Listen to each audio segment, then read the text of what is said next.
ब्रज 84 कोस की परिक्रमा में एक ऐसा मंदिर जहां से खुलते हैं स्वर्ग के दरवाजे। तो आज हम उसी स्थान पर बैठे हुए हैं। स्वर्ग के दरवाजे कैसे खुलते हैं महाराज जी, कैसे स्वर्ग के दरवाजे खुलते देखिए, ये पोपाबाई मंदिर है। पोपाबाई की जो कहानी है, उसको कहानी 7 दिन सुनने के बाद में उनका जो उद्यापन वगैरह जो हुए, उसके बाद में यहाँ पर आके उसका पूजन करते हैं, यहाँ चढ़ाते हैं। तो राई गोला और यथाशक्ति दान जो है, कपड़े वगैरह या XYZ जो भी चीज है, उसको लाके उद्यापन करने के बाद में यहाँ पर चढ़ाते हैं। तो वो कथा संपूर्ण होती है। उसका जो पुण्य है, उसके अनुसार उनको स्वर्ग के दरवाजे खुले मिलते हैं। तो इस पूरी वीडियो को आप देखें और इस वीडियो में आप जानेंगे कौन सी कथा है जिससे स्वर्ग के दरवाजे खुलते हैं। तो आप इस मंदिर में कहां पर आएंगे, कौन सी जगह पर ये मंदिर है, उसकी पूरी जानकारी इस वीडियो में आपको मिल जाएगी। तो वीडियो को अंत तक देखें आप, जिससे कि आपको संपूर्ण जानकारी प्राप्त हो सके। ब्रज 84 कोस की परिक्रमा में अभी आपका स्वागत मैं मनोज ब्रजवासी कर रहा हूँ भाग नंबर 3 में, क्योंकि मथुरा की अंतर्वेदी परिक्रमा एक बहुत बड़ी परिक्रमा है। मथुरा की अंतर्वेदी परिक्रमा में लगभग 60-70 मंदिर हैं। उसके बाद हम मथुरा से बाहर निकलेंगे तो आगे के दर्शन आपको कराएंगे। तो अभी हम विश्व के एक ऐसे मंदिर में हैं जो पूरे भारतवर्ष में एक ही मंदिर है, और ये है पोपाबाई मंदिर, काशी मणिकर्णिका तीर्थ। तो विश्राम घाट के बिल्कुल समीप ही ये दुर्लभ दर्शन है, और इन दुर्लभ दर्शनों को आज आपको कराते हैं। किस प्रकार के यहाँ पर दर्शन हैं, तो आप यहाँ पर ये दर्शन कर रहे हैं माता जी के, और यहीं पर यहाँ के सेवायत जी हैं, उनसे जानेंगे किस प्रकार की यहाँ की महिमा है। राधे राधे महाराज। यहाँ तक आना। तो यहाँ पर आप पोपाबाई माता के यहाँ पर दर्शन कर रहे हैं, और विश्व का ये एक ऐसा मंदिर है जो यहाँ पर ही एक दुर्लभ दर्शन भक्तगण कर पाते हैं। महाराज श्री से जानते हैं किस प्रकार की महिमा है यहाँ की। राधे राधे महाराज। राधे राधे। ये पोपाबाई मंदिर है, ऑल ओवर इंडिया ये एकमात्र मंदिर है। पोपाबाई विष्णु भगवान की भक्त हुई थी। संक्रांति को यहाँ पर विशेष पूजन और होता है। यहाँ पर इतनी भीड़ आती है ऑल ओवर इंडिया से कि आप मतलब यहाँ पर अभी तो जैसे एकांत है, फिर आप पैर रखने के लिए जगह नहीं रहती है। हाँ, यहाँ पर उसका उद्यापन होता है पोपाबाई का। तो उसके उद्यापन के लिए जो अब उसके बाद में जो यहाँ पे आते हैं, उसको लेके मोस्टली हरियाणा, राजस्थान और आसपास के जो सिटी है वहाँ से बहुत पब्लिक आती है। पोपाबाई विष्णु भगवान की भक्त हुई थी, तो उनका उद्यापन किया जाता है। स्वर्ग के दरवाजे पे बैठी हुई हैं। इनका उद्यापन करने के बाद में स्वर्ग के दरवाजे खुलते हैं। ये कथा जुड़ी हुई है इनसे। महाराज, ब्रज 84 कोस की परिक्रमा जब चालू होती है और मथुरा की अंतर्वेदी परिक्रमा चालू होती है, मथुरा में तीनों वनों की परिक्रमा प्रारंभ होती है, तब तो यहाँ पर भक्त आते ही हैं। क्या लीला है यहाँ की? देखिए, ये ब्रज में सारे तीर्थ हैं। चातुर्मास्या में ब्रज में सारे तीर्थ हैं, इसीलिए ब्रज 84 कोस की परिक्रमा होती है। इसके लिए भी एक कथा जुड़ी हुई है कि जो कि आप ऐसा है कि तीर्थों में तीर्थराज प्रयाग थे। उन्होंने एक सभा बुलाई, सारे तीर्थों को बुलाया गया। मथुरा उसमें नहीं पहुंचा। तो प्रयागराज बोला कि ऐसा है कि उसकी मथुरा की इतनी जरूरत, मैं अध्यक्ष होके, मैं राजा होके तीर्थों का मैं सभा बुलाऊं, और मेरे सभा में मथुरा नहीं आए। तो सारे तीर्थों ने मिलकर मथुरा पे आक्रमण कर दिया। जब मथुरा पे आक्रमण कर दिया तो भगवान कृष्ण प्रकट हुए। उन्होंने कहा कि तुझको ज्यादा अभिमान आ गया है, तो मैंने तुझको सबका राजा बनाया है, अपने घर का राजा नहीं बनाया है।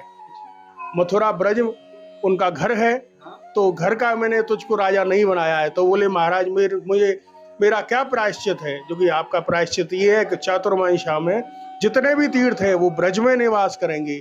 उसी की ब्रज 84 कोस की परिक्रमा होती है। चतुर्मास में ही ब्रज 84 कोस की ज्यादा भक्त जो उसका जो आपका पुण्य वहां का मिलेगा, वही यहाँ का मिलेगा। जैसे बद्रीनाथ है, केदारनाथ है, प्रयाग घाट है, यहाँ पे सारे तीर्थ ब्रज में ही निवास करते हैं। तो जो आपको पुण्य वहां का मिलेगा, वही चातुर्मास्या में आप यहाँ पर करोगे तो उसका आपको पुण्य मिलेगा। ब्रज 84 कोस की परिक्रमा में लगभग 1100 सरोवर पड़ते हैं, 1300 गांव पड़ते हैं, और आपके 365 कुंड पड़ते हैं, 12 वन पड़ते हैं, 24 उपवन पड़ते हैं, 4 बावरी, 4 निकुंज, 4 बनखंडी, 5 पहाड़ और अनेकों दिव्य दिव्य जो स्थान पड़ते हैं, वे सभी तीर्थ इस ब्रज 84 कोस की परिक्रमा में मौजूद हैं। आज भी यहाँ पर बड़े ही दुर्लभ दुर्लभ दर्शन होते हैं। तो पोपामाई माता के यहाँ पर दर्शन कर रहे हैं, तो महाराज किस प्रकार से यहाँ पर भक्तों की मनोकामना पूर्ण करते हैं? देखिए, ये इसका उद्यापन होता है, 7 दिन की कथा सुनते हैं। वो पोपाबाई की कथा है, ये पूरी कहानी पोपाबाई की है। आप पूरी वो है, उसके बाद जो उसको उद्यापन करने के बाद में जो उसको मंसते हैं, छिड़कते हैं, तो यहाँ मेन राई और गोला का महत्व है। तो राई और गोला लेके आते हैं, 8 गोला और राई लाल कपड़े में बांध के। तो जैसे तिल तिल, राई का मतलब है कि तिल तिल तो आपका पुण्य बढ़ते हैं, और तिल तिल करके ही, राई राई करके बाप के पाप बढ़ते हैं। तो उनके लिए उसको राई से ही है, राई राई करके आपका पुण्य बढ़ रहा है और राई राई करके ही पाप बढ़ रहा है। तो वो सब बैलेंस करने के लिए है, तो उसके वो करते हैं, यहाँ पर अपनी श्रद्धा अनुसार लाते हैं। जो एकमात्र पोपाबाई का जो मंदिर है, उसकी जो कथा है, कहानी सुनने के बाद में कि स्वर्ग के दरवाजे तभी खुलेंगे कि जब आप पोपाबाई की कहानी को सुन लेंगे। तो महाराज आप अपने श्री मुख से और पवित्र हृदय से इस कथा को श्रवण कराएं, जिससे अधिक से अधिक भक्त लाभ प्राप्त कर पाएं और यहाँ के दर्शन करें। देखिए, पोपाबाई की जो कहानी है कि पोपाबाई आजन्म कुंवारा रहने का उन्होंने प्रण किया हुआ था। पोपाबाई भगवान विष्णु की भक्त थी। पोपाबाई के एक भाई ही था, उसने कहा कि मुझे शादी नहीं करनी है, गांव के बाहर एक मेरी झोंपड़ी बनवा दो। तो गांव के बाहर में उनकी झोंपड़ी बनवा दी गई। उन्होंने कहा कि जो पशु वगैरह हैं उनको मैं देखभाल करती रहूंगी, बदले में आप मुझे जो रूखा सूखा देंगे उसी से अपना मैं जीवन यापन करूंगी। ऐसे निरंतर ये काम चलता रहा। एक बार नगर का राजा निकल के जा रहा था, तो उसने कहा ये झोंपड़ी कैसे है? तो उन्होंने दरवाजा खटखटाया, तो उसमें मना किया कि आप कौन है जो कि मैं यहाँ इस नगर का राजा हूँ, जो कि मैं पर पुरुष का चेहरा नहीं देखती हूँ, आप चले जाओ। तो उसने मन में सोचा कि इतनी मधुर आवाज है, तो दरवाजा जबरदस्ती दरवाजा खोल के अंदर चला गया और बोलने लगा कि मैं तुझसे शादी करूंगा। उसने कहा मैंने आजन्म कुंवारा रहने के लिए प्रण किया हुआ है और मैं भगवान विष्णु की उपासक हूँ, मुझे शादी नहीं करनी है। मगर उसमें जो नियत में था, तो वो जबरन उसको लेके घोड़े पे और अपने राज्य की तरफ चल पड़ा। जब महाराज्य में उसकी रानियों को ये बात की पता लगी कि पोपाबाई को ऐसे ऐसे लेके आ रहा है, तो वहां जब राजा पहुंचा अपने राज्य में, तो पोपाबाई के लिए बताया, उनकी रानियों ने समझाया बुझाया। जब उसकी कुछ समझ में आया, तो वो छोड़ने के लिए वहां आ रहा था, तो रास्ते में पाप की नदी आई, उसमें राजा भी डूब गया और पोपाबाई भी। उसने स्वेच्छा, उसने पर पुरुष का हाथ लगा था, तो उसने स्वेच्छा मृत्यु को, वहां विष्णु भगवान वहां दरवाजा पे यमराज धर्मराज ने कहा कि आपकी तो मृत्यु थी नहीं, जो कि मुझे भगवान विष्णु, तो उन्होंने वहां पे कहा कि मुझे, धर्मराज ने कहा था कि मुझे भगवान विष्णु के आदेश है कि आपको स्वर्ग के दरवाजे पर सोने का सिंहासन दिया जाए। तो उनको सोने का सिंहासन दिया गया। तदुपरांत एक राजा, वो एक सेठ और सेठानी की मृत्यु हुई, वो वहां स्वर्ग में पहुंचे तो दरवाजा बंद था। तो धर्मराज ने कहा आपने पोपाबाई की कहानी सुनी है? उन्होंने, हम पोपाबाई को नहीं जानते हैं। तो उन्होंने कहा कि मैं तुमको मृत्यु लोग वापस भेज रहा हूँ। तो जब मृत्यु लोग वापस भेजा, तो उन्होंने पोपाबाई की कहानी सुनी, पोपाबाई की। उसके बाद उनकी जब मृत्यु हुई, जब उसके स्वर्ग के दरवाजे खुले, जैसे स्वर्ग के दरवाजे सेठ सेठानी के लिए खुले, ऐसे सभी के लिए उसकी कहानी। तो पोपाबाई को जो है सोने का सिंहासन दिया गया था, जैसे कि यमराज धर्मराज है, ऐसे ही इनकी भी।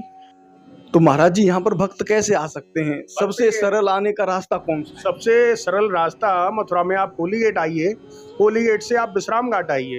विश्राम घाट विश्व प्रसिद्ध जगह है, आप विश्राम घाट आइए। विश्राम घाट से 50 कदम उल्टे चलिए आप अस्कुंडा घाट की तरफ, तो रास्ते में ही महाप्रभु बैठक के निकट ही ये पोपाबाई मंदिर है। और आपको अगर द्वारकाधीश साइड से आते हैं, तो अस्कुंडा घाट से ही मेन परिक्रमा मार्ग है। परिक्रमा जो यहाँ की मथुरा की जो परिक्रमा होती है, उसका मेन मार्ग यही है। ये काशी पोपाबाई घाट है, ये महाप्रभु जी की बैठक के निकट है और विश्राम घाट के समीप स्थित है। आप चाहे अस्कुंडा साइड से आइए, चाहे आप नाव के जरिए आइए, आपको कोई भी बता देगा। प्रसिद्ध जगह है पोपाबाई घाट। और आप अगर लोकेशन भी डाल लेंगे आप गूगल पे, तो अगर फोन पे लोकेशन डालेंगे, तो वो लोकेशन भी आपको सीधा जीपीएस से यही बताएगी कि आप पोपाबाई घाट, क्योंकि एकमात्र घाट है पोपाबाई मंदिर। आप जीपीएस पे डालेंगे, पोपाबाई गूगल पे डालेंगे, आपको सीधा पोपाबाई मंदिर का लोकेशन बताएगी, आपको वही गाइड कर देगा कि आपको कैसे आना है। महाराज जी आपका कोई संपर्क सूत्र है जो भक्त आपसे डायरेक्ट संपर्क कर सके यहाँ के दर्शन? हाँ, ये है कि मेरा जो नंबर है 9997022250। अगर कोई मंदिर का टाइम है, जैसे कोई दूर से आता है, मैं नहीं हूँ, तो यह यहाँ पर लिखा हुआ है तो अगर मुझे नंबर करेंगे, संपर्क करेंगे तो उनको सब।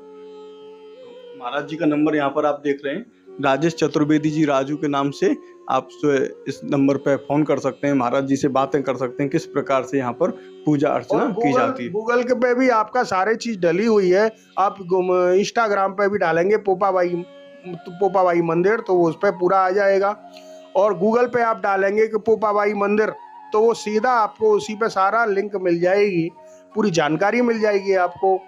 तो मेरा नंबर भी वहीं पे मिल जाएगा। तो सारी सामग्री आजकल बहुत सरल है कहीं पे पहुंचना।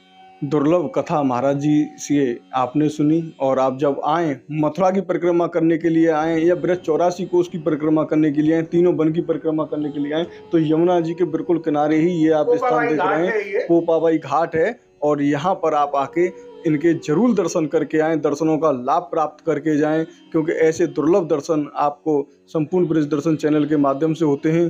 तो मिलते हैं ऐसे ही एक और नए वीडियो में, तब तक के लिए राधे राधे।